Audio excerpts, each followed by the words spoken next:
হঠাৎ ইসরায়েলি মিডিয়ায় এক অদ্ভুত খবর ছড়িয়ে পড়ল। এক বিশেষ ব্যক্তি কুপ্রকাশ্যে এসেছেন, যিনি নাকি যুগান্তকারী ক্ষমতার অধিকারী। তার এক চোখ অন্ধ, কিন্তু সে চোখ দিয়েই সে অদৃশ্য শক্তি দেখার দাবি করছে। বিজ্ঞানীরা হতবাক, রাজনীতিবিদরা চুপ। বিশ্বজুড়ে মিডিয়ায় তাকে ঘিরে তৈরি হয়েছে এক নতুন আলোড়ন। কে এই ব্যক্তি? মাহির, একজন মুসলিম গবেষক ও সাংবাদিক, বসেছিল তার ডেস্কে। খবরটা চোখে পড়তেই তার মনে পড়ে গেল রাসূল সাল্লাল্লাহু আলাইহি ওয়াসাল্লামের সেই হাদিস, তার একটি চোখ অন্ধ হবে। সে মেঘকে নির্দেশ দেবে, বৃষ্টি হবে। সে জান্নাত দেখাবে, কিন্তু তা হবে জাহান্নাম। সহিহ মুসলিম। মাহির গভীর অনুসন্ধান শুরু করল।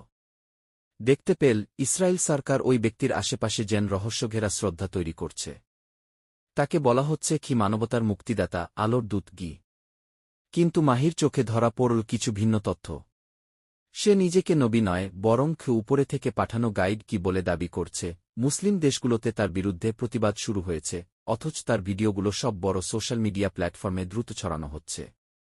মাহিরের প্রশ্ন এখন সবার মতোই জ্বলছে। ইসরায়েল কি দাজ্জালের জন্য মঞ্চ তৈরি করছে? নাকি সে ইতিমধ্যেই এসে গেছে? সে যখন ইসলামী স্কলারদের সাক্ষাৎকার নিতে শুরু করল, তখন একজন বললেন, দেখ মাহির, রাসূল সাল্লাল্লাহু আলাইহি ওয়াসাল্লাম আমাদের যে নিদর্শন দিয়েছেন, তার অনেকগুলোই আজ বাস্তবে দেখা যাচ্ছে। কিন্তু মনে রেখ, যত বড় ফিতনাই আসুক, কুরআন ও সুন্নাহর আলো যার সঙ্গে আছে, সে পথ হারাবে না। গল্পের শেষাংশে মাহির একটি ভিডিও প্রকাশ করে। এটা সময় জেগে ওঠার, ঈমান ধরে রাখার। সূরা কাহাফ পড়ো, প্রতিরোধ গড়ো। কারণ হয়তো আমরা দাজ্জালের আগমনের ঠিক